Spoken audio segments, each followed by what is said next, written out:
seek out a better night's sleep.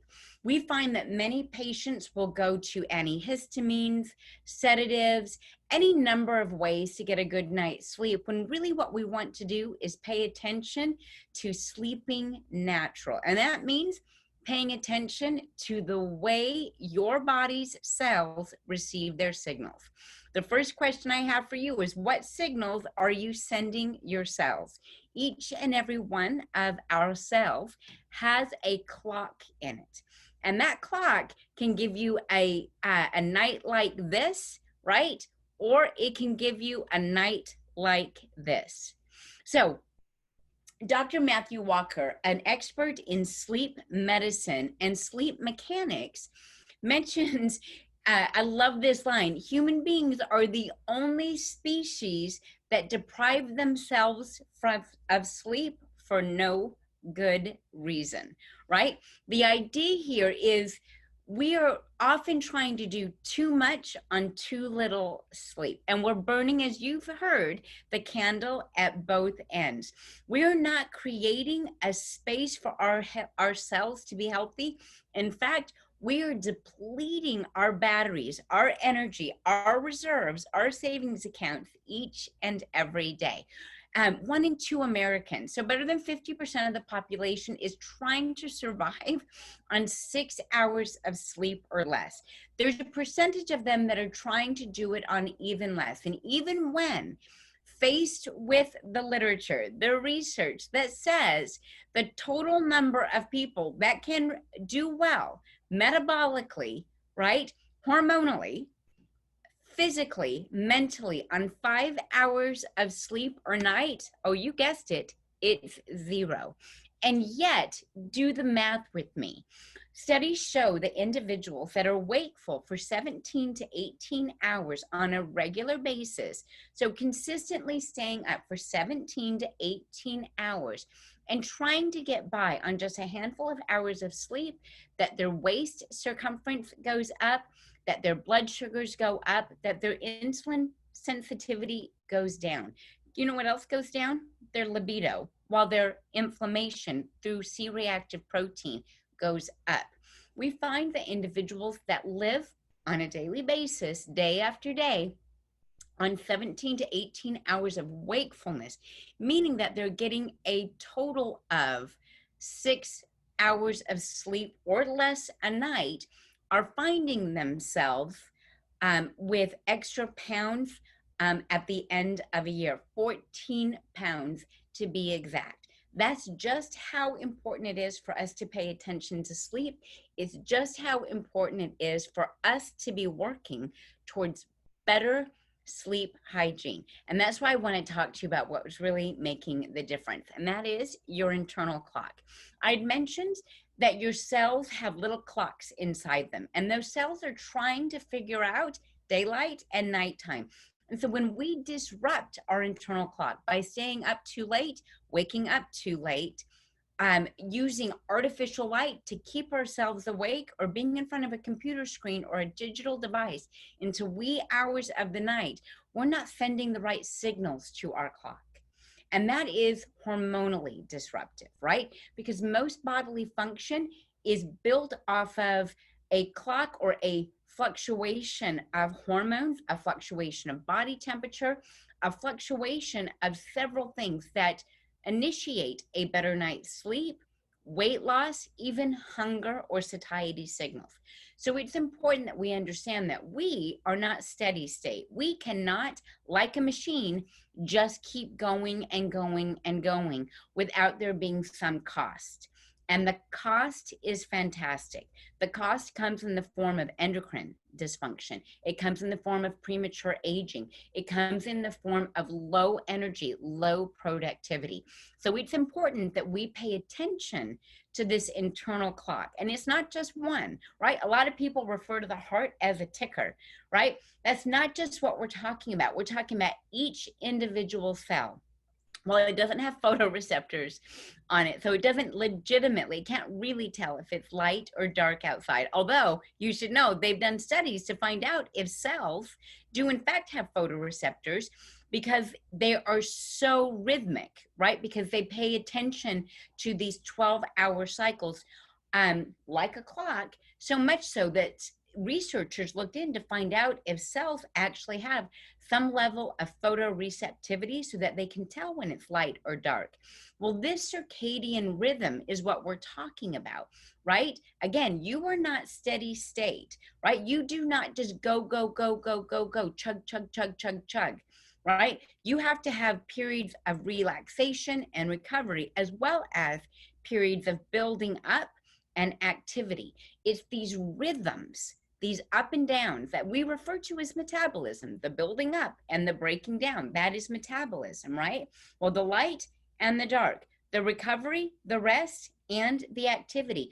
These are the rhythms that your cells are coordinating. And it is this symphony of your cells communicating with each other that manages a whole host of physiologic responses.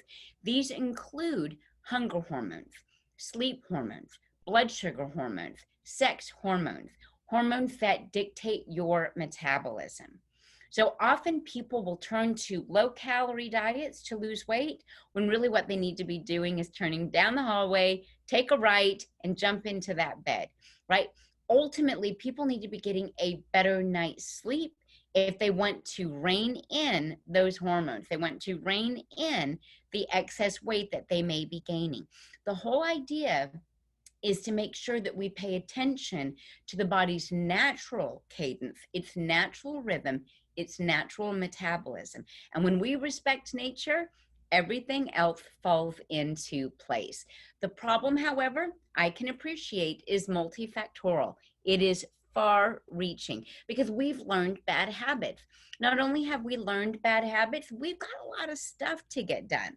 And so it's imperative that you understand that just a handful of days of impaired sleep, sleeping poorly. Now, do me a favor, take an inventory. How many days in the last 3 weeks could you say, I didn't sleep all that well?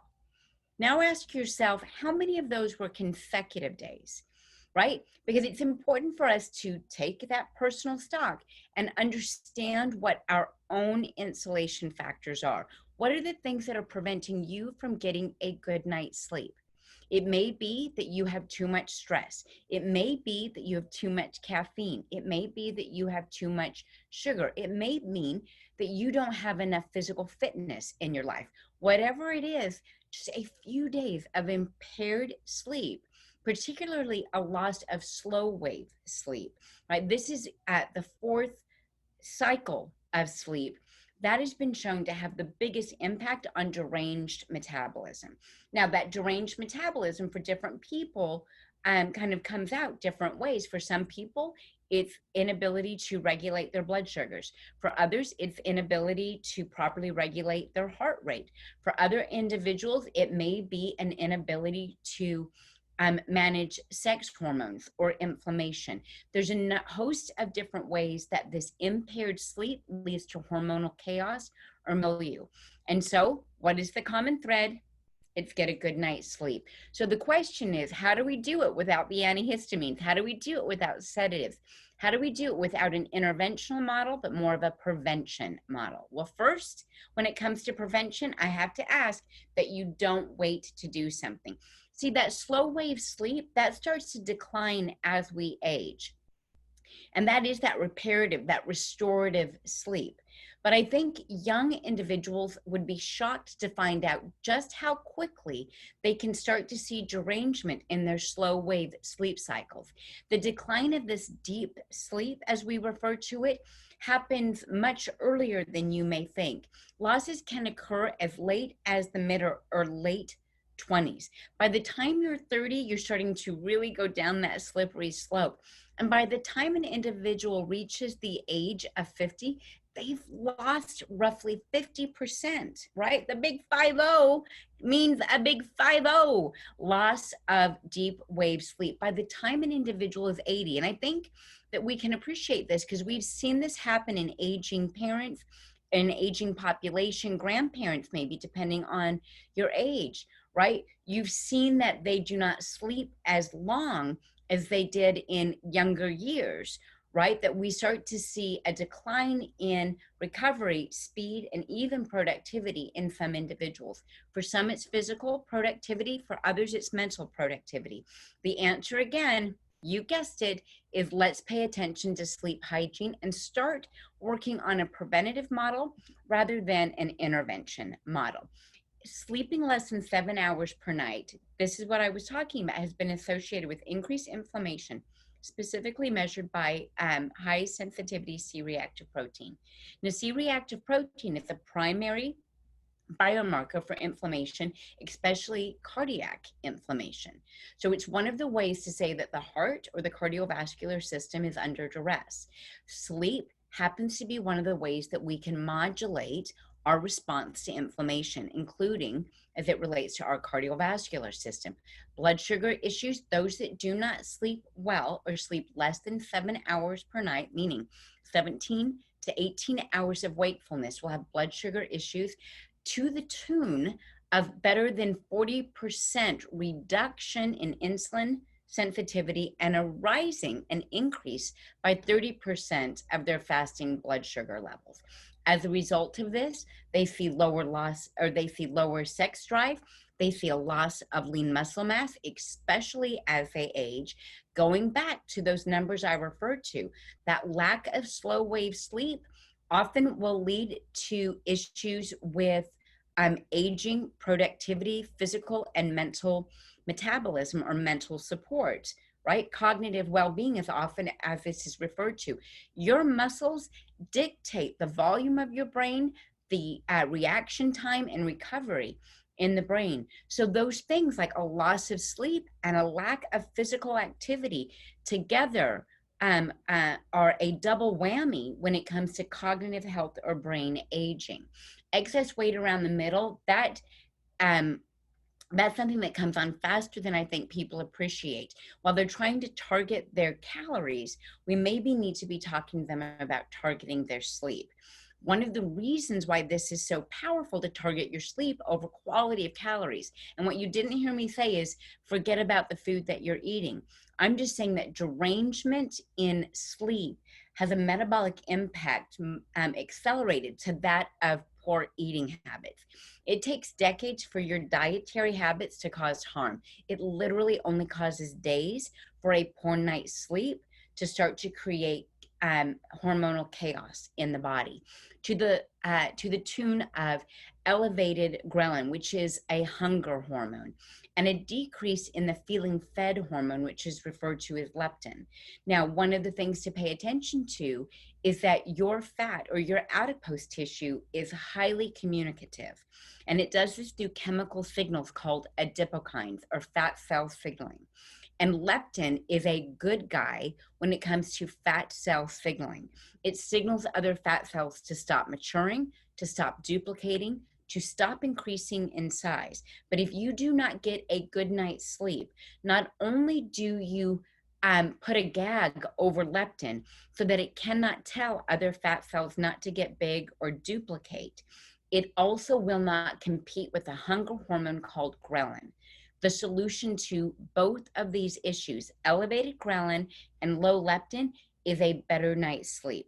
The next in line is good exercise. Individuals that exercise increase another hormone in the body that can compete with ghrelin, a hunger hormone. So when we look at people's response to exercise, we find that that goes hand in hand with a good night's sleep. Some people think that they just really like tore it up and that they're exhausted, when in fact they have shifted the needle when it comes to these hormones and they're getting a better night's sleep.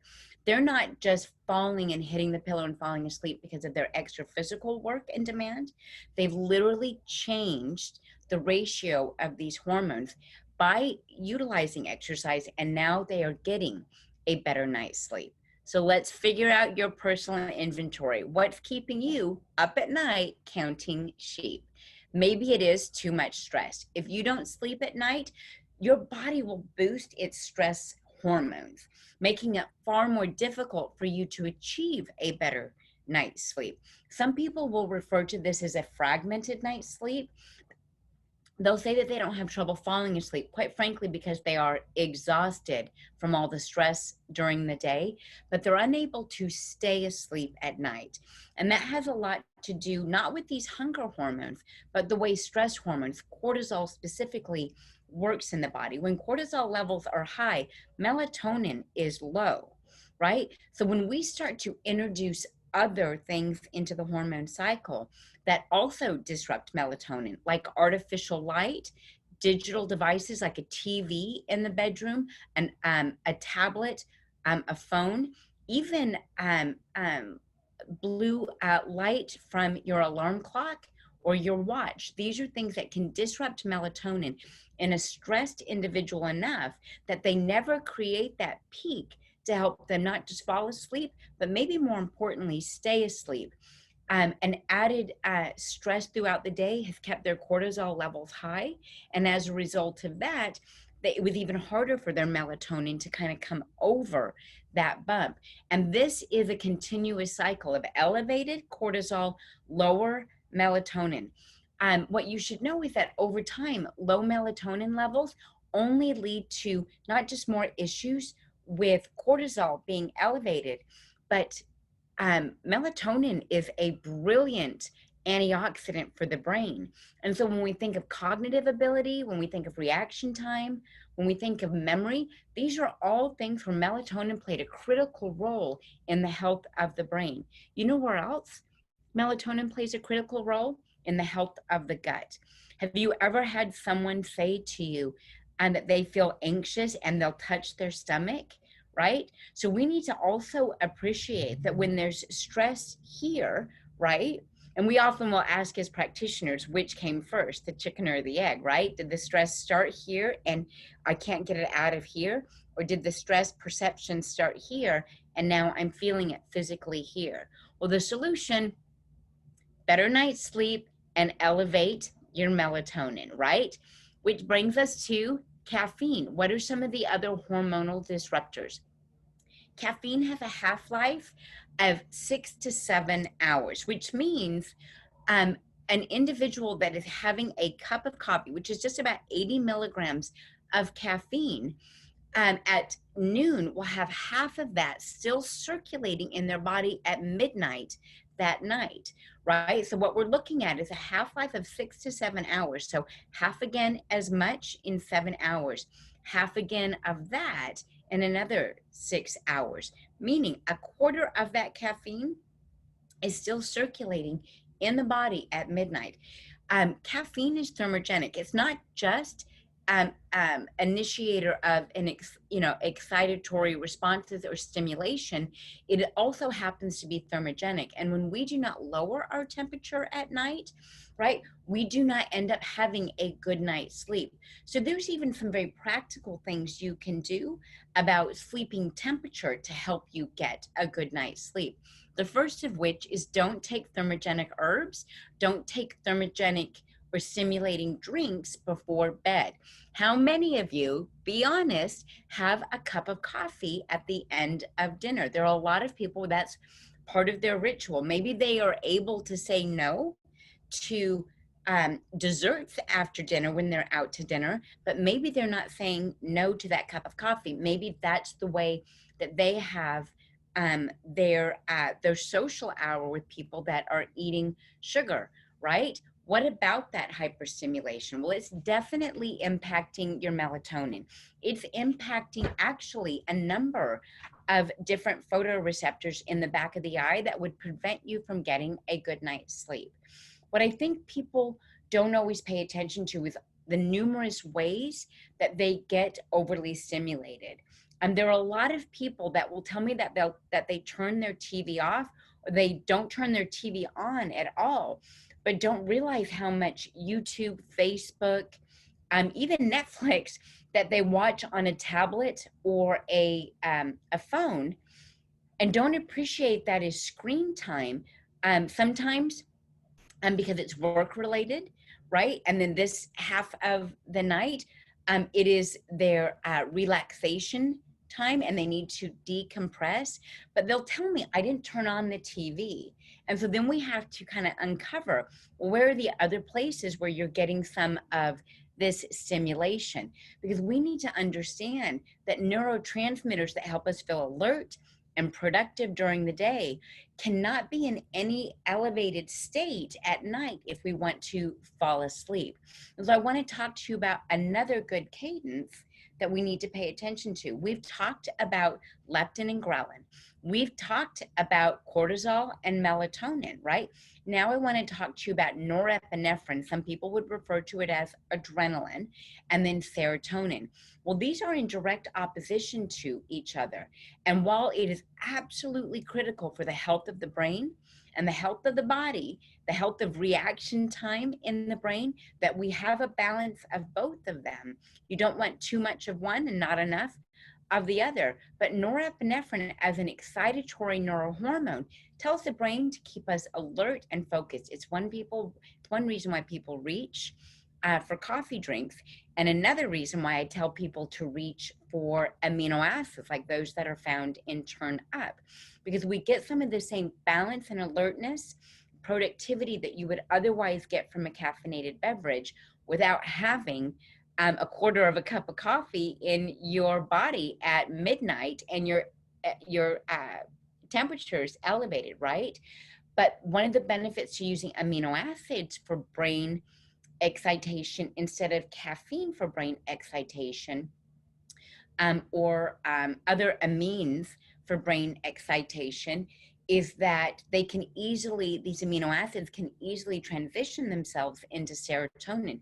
Serotonin is a hormone that is related to relaxation, calm, healthy perceptions, right?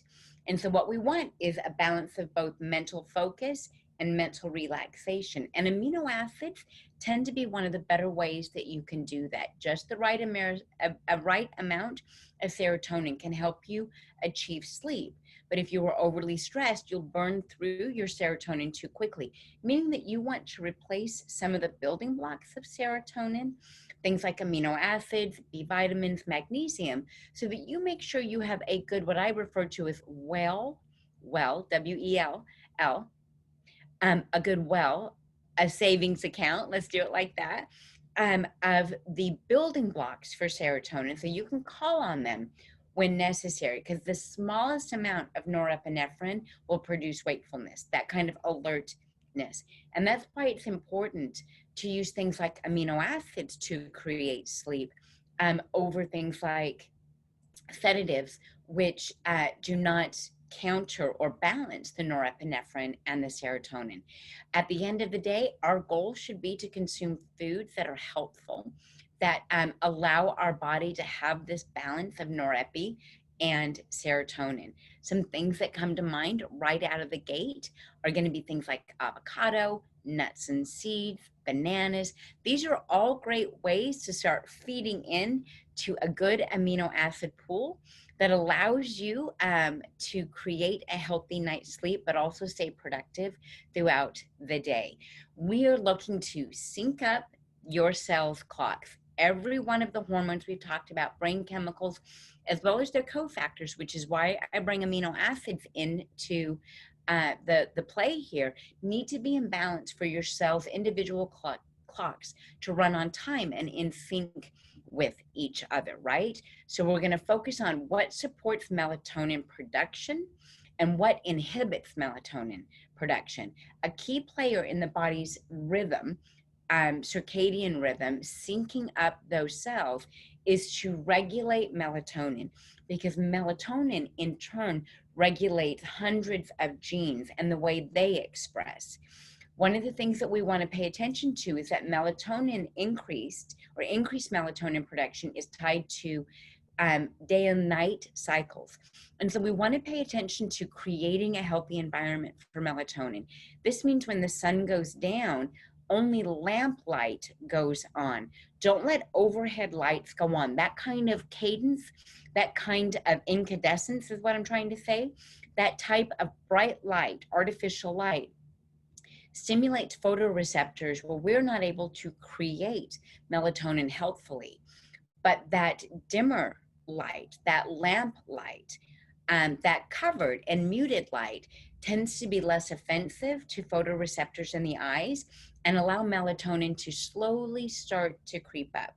Melatonin's greatest influence, of course, is light. So we want to pay attention to sleep cycles, and meaning that if we are a grave shift worker, that we work odd hours, that we think of additional ways through supplementation, healthy diet, and stress and relaxation to allow melatonin to keep or manage a peak, right? We also want to make sure that we pay attention to any kind of light pollution. People will follow the right directions for melatonin increase by using lamplight, but then don't appreciate that they may have a motion sensor light on the back of the house where the bedroom is, and that light can come into the bedroom and influence their healthy night's sleep, leading to a fragmented night's sleep.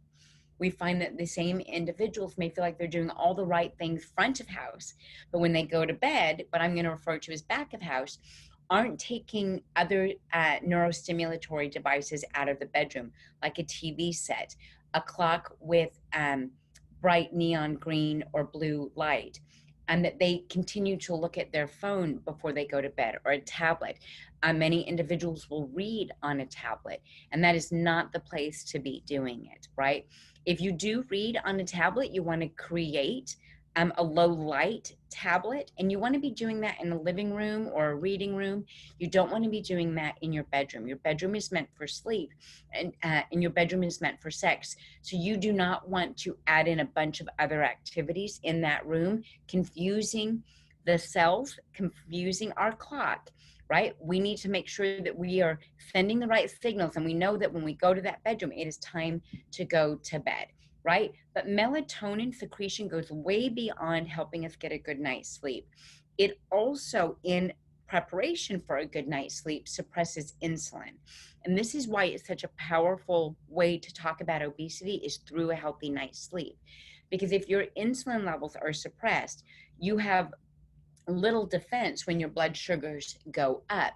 But now think about the way people eat today, and quite frankly, the way they sleep today.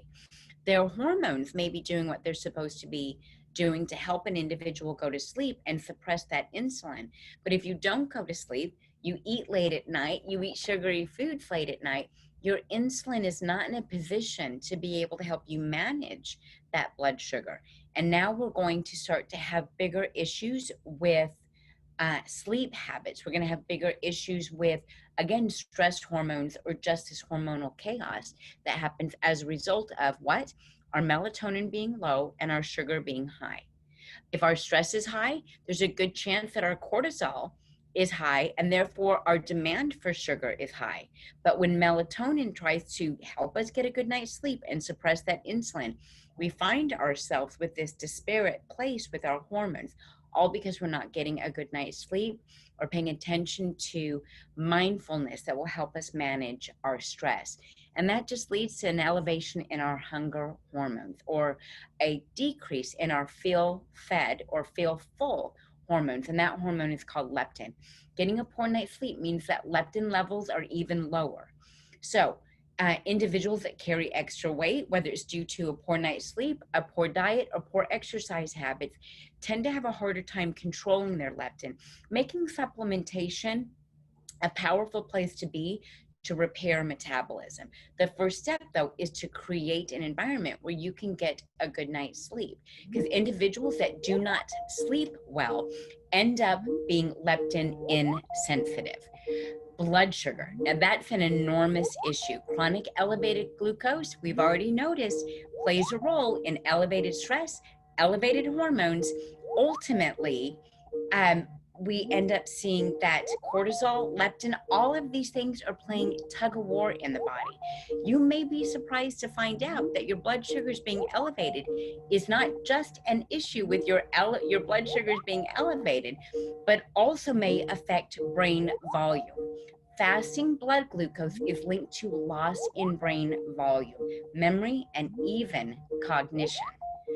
cortisol. Now, we've kind of beat this to death. We understand that cortisol is an enormous issue, right? Did you know it also suppresses your immunity? It also suppresses your ability to manage inflammation. Ultimately, melatonin and cortisol have to be in a healthy range and in balance with one another to maintain overall health. How do you manage this? How do you put it all together? We're going to focus on optimizing a sleep rhythm. We're going to focus on targeted low inflammation diet, and we're going to focus on getting the proper balance of amino acids. We're going to reduce oxidative stress and energy, or what's referred to as mitochondrial decline, by making sure not only do we get good nutrients on board, but that we create an environment where melatonin can be a super brain antioxidant for us.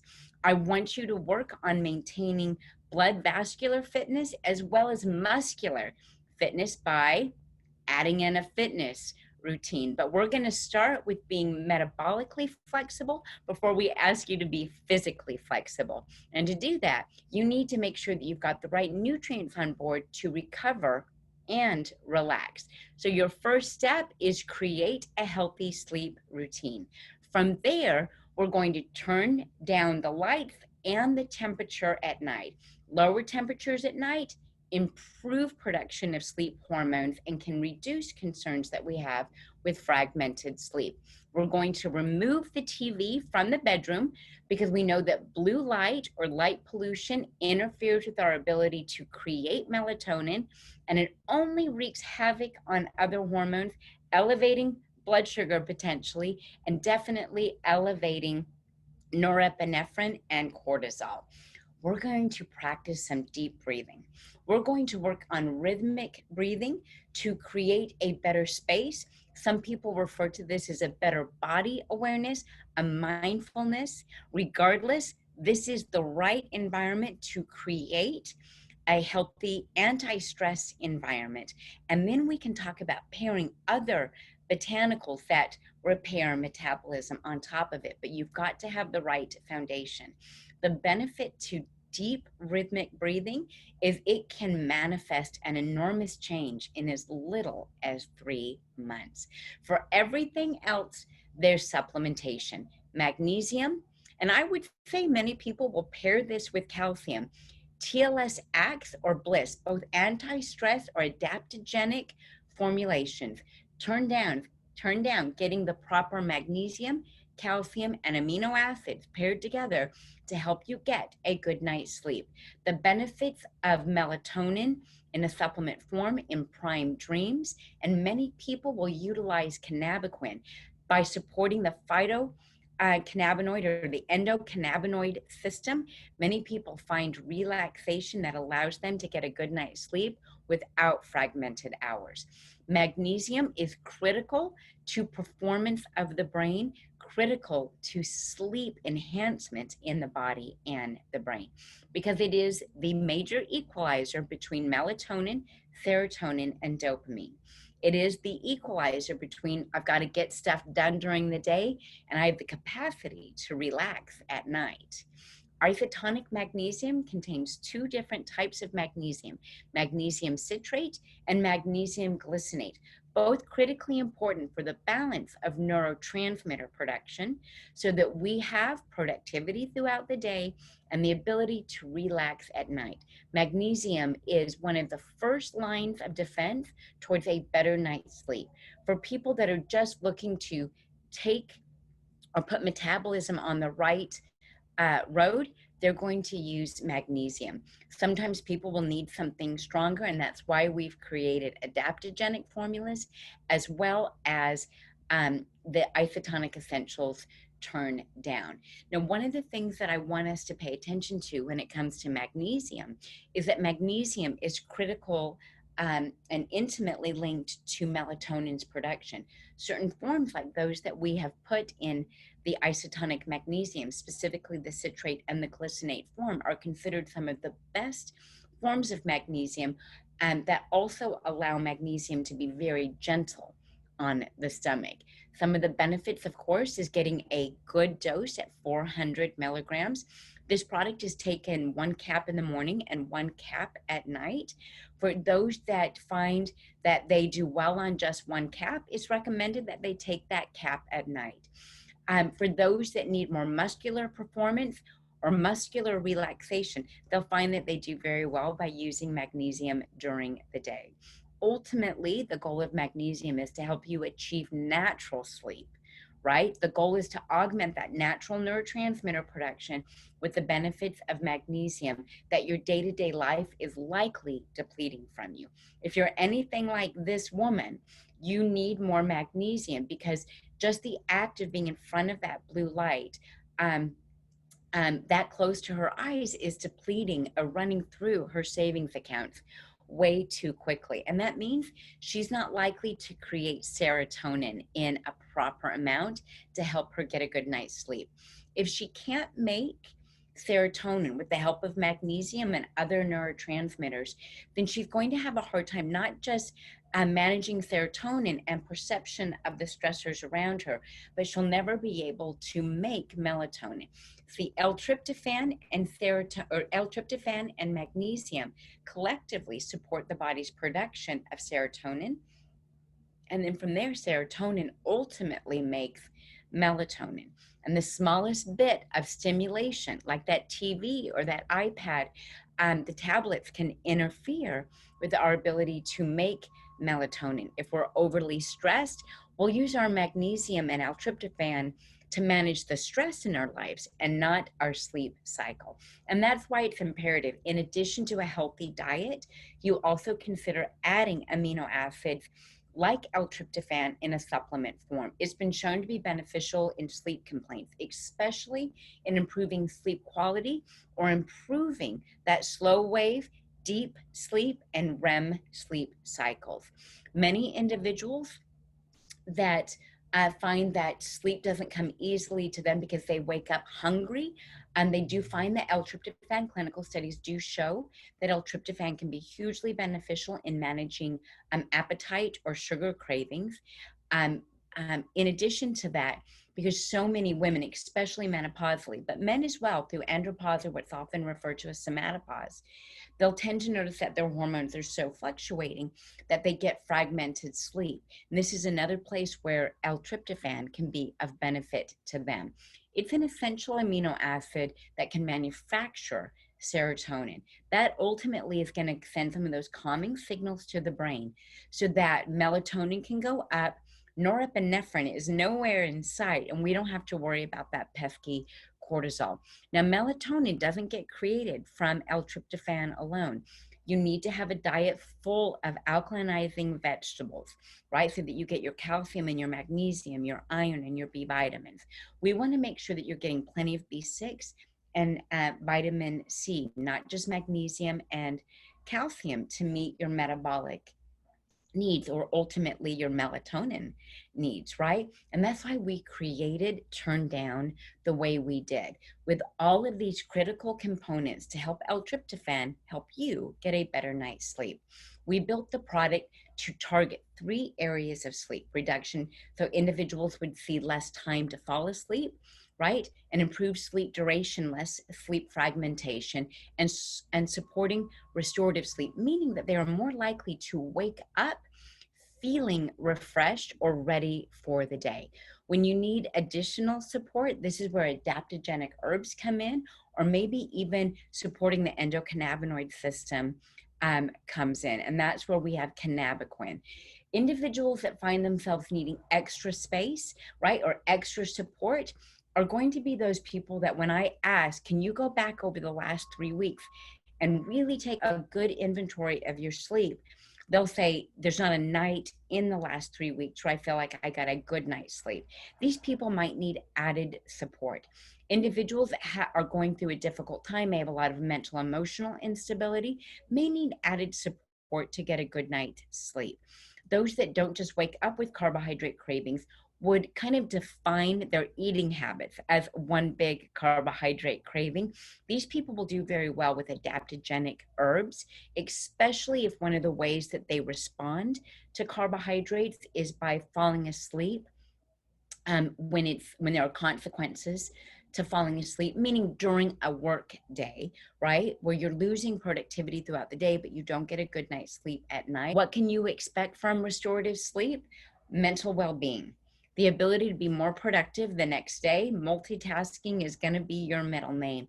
Recall, memory, and rebalance. Ultimately, we want to focus on a better night's sleep today so that we can have healthy brain volume and a better night's sleep tomorrow. We want to always be stimulating the brain as well as the body, which means exercise is imperative, exercise for the body as well as exercise for the brain. So those word puzzles, crossword puzzles, mind teasers, anything that stimulates the brain, start reading. And there is evidence that even picking up a book and reading a book stimulates the brain in a different way than reading on a device does. And so considering that blue light issue, and those of us that like to read before bed, I'm gonna beg you to get yourself to a used bookstore and get yourself a great book. And that is how ultimately together we can help improve your sleep and repair your metabolism. Thanks for spending Health Talk Tuesdays with me, Dr. D. I hope to see you back here next week where we will bring you another Health Talk Tuesday topic. Until then, go be healthy, go be brilliant.